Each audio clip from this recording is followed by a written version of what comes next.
തെരഞ്ഞെടുപ്പ് വിജയം നിയമസഭയിലും ആവർത്തിക്കാൻ കോൺഗ്രസിന്റെ മാസ്റ്റർ പ്ലാൻ. പതിവിൽ നിന്ന് വ്യത്യസ്തമായി സ്ഥാനാർത്ഥി നിർണയത്തിലടക്കം ഒരു പടി മുന്നേ എറിഞ്ഞു തുടങ്ങിവെച്ച തദ്ദേശ തെരഞ്ഞെടുപ്പിൽ കൈവന്ന മിന്നുന്ന ജയം നൽകുന്ന ആവേശം ഒട്ടും ചോരാതെ നിയമസഭാ തെരഞ്ഞെടുപ്പിനുള്ള കളി തുടങ്ങുകയാണ് കോൺഗ്രസ്. നിയമസഭാ തെരഞ്ഞെടുപ്പിനുള്ള ആദ്യഘട്ട സ്ഥാനാർത്ഥി പട്ടിക ഫെബ്രുവരിയോടെ പുറത്തിറക്കാനാണ് ആലോചന. പ്രതിപക്ഷ നേതാവ് വി ഡി സതീശൻ നയിക്കുന്ന കേരള യാത്രയുടെ സമാപനത്തോടനുബന്ധിച്ച് സ്ഥാനാർത്ഥികളുടെ ആദ്യ പട്ടിക പ്രഖ്യാപിക്കാനാണ് ആലോചന. അടുത്ത മാസം ചേരുന്ന KPCC നേതൃയോഗത്തിന് പിന്നാലെ സ്ഥാനാർത്ഥി നിർണയത്തിലേക്ക് കടക്കാനാണ് തീരുമാനം. ഫെബ്രുവരി ആദ്യവാരം ആരംഭിക്കുന്ന കേരള യാത്രയ്ക്ക് പിന്നാലെ ജനാഭിപ്രായം സ്വരൂപിച്ച് പ്രകടന പത്രിക പുറത്തിറക്കും. ഓരോ മണ്ഡലവും പ്രത്യേകം പഠിക്കും. മണ്ഡലങ്ങളെ 3 ഘട്ടങ്ങളായി തിരിച്ച് വിജയസാധ്യതയും മെറിറ്റും പരിഗണിച്ച് സ്ഥാനാർത്ഥിയെ നിർണ്ണയിക്കും. മിഷൻ 2026 പ്രവർത്തനങ്ങൾ മുൻകൂട്ടി ആരംഭിക്കാനാണ് നീക്കം. സ്ഥാനാർത്ഥികളെ തെരഞ്ഞെടുക്കുന്ന കാര്യത്തിലും തദ്ദേശ തെരഞ്ഞെടുപ്പിൽ സ്വീകരിച്ച അതേ നയം തന്നെ നിയമസഭയിലും സ്വീകരിക്കുമെന്ന് നിയമസഭാ തെരഞ്ഞെടുപ്പിലും സ്വീകരിക്കുമെന്ന സന്ദേശമാണ് പ്രതിപക്ഷ നേതാവ് വി ഡി സതീശൻ നൽകുന്നത്. നിയമസഭാ തെരഞ്ഞെടുപ്പിൽ തലമുറ മാറ്റത്തിന് ഒരുങ്ങുകയാണ് കോൺഗ്രസ്.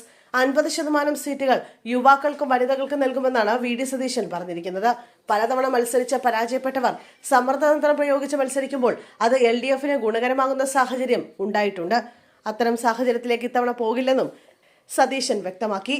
കോൺഗ്രസിന് വളരെ മികച്ച 2ാം നിര 3ാം നിര നേതാക്കളുണ്ടെന്നും സതീശൻ പറഞ്ഞു. സ്ഥാനാർത്ഥി നിർണയവുമായി ബന്ധപ്പെട്ട പ്രശ്നങ്ങൾ കൊണ്ട് കേരളത്തിലെ പല നിയമസഭാ സീറ്റുകളും മുമ്പ് കോൺഗ്രസിന് നഷ്ടമാകുന്ന അവസ്ഥയുണ്ടായിട്ടുണ്ട്. ഇത് തിരിച്ചറിഞ്ഞാണ് സതീശൻ യുവജനങ്ങളെ ഒപ്പം നിർത്തി പുതിയ തന്ത്രത്തിന് രൂപം നൽകുന്നത്. പ്രതിപക്ഷ നേതാവിന്റെ തലമുറ മാറ്റ പ്രസ്താവനയെ യൂത്ത് കോൺഗ്രസ് സംസ്ഥാന പ്രസിഡന്റ് OJ ജനീഷ് ഇതിനോടകം തന്നെ സ്വാഗതം ചെയ്തുകൊണ്ട് രംഗത്ത് വന്നതും ശ്രദ്ധേയമായി. യുവാക്കളുടെ സാന്നിധ്യം നിയമസഭാ തെരഞ്ഞെടുപ്പിൽ ഉണ്ടാകുമെന്നും വലിയ വിജയം നേടിക്കൊടുക്കാൻ സാധിക്കുമെന്ന പ്രതീക്ഷയുണ്ടെന്നും ജനീഷ് വ്യക്തമാക്കി.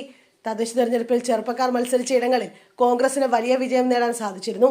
ഇടത് കോട്ടകൾ പോലും യുവാക്കൾ തകർത്തതാണ് സതീശന്റെ കണ്ണു തുറപ്പിച്ചത്. കഴിഞ്ഞ നിയമസഭാ തെരഞ്ഞെടുപ്പിൽ യൂത്ത് കോൺഗ്രസിന്റെ 12ഓളം വരുന്ന സംസ്ഥാന ഭാരവാഹികൾ സ്ഥാനാർത്ഥികളായിരുന്നു. ഇത്തവണ അത് ഇരട്ടിയാകുമെന്നാണ് നിലവിൽ ലഭിക്കുന്ന സൂചന. തലമുറകളുടെ സ്വാഭാവികമായ ഒഴുക്ക് നേതൃസ്ഥാനത്തേക്ക് വന്നാൽ മാത്രമേ കോൺഗ്രസ് രക്ഷപ്പെടുകയുള്ളൂ. വിശാലമായ നേതൃത്വത്തെ വളർത്തിയെടുക്കാൻ കോൺഗ്രസിന് കഴിയണം.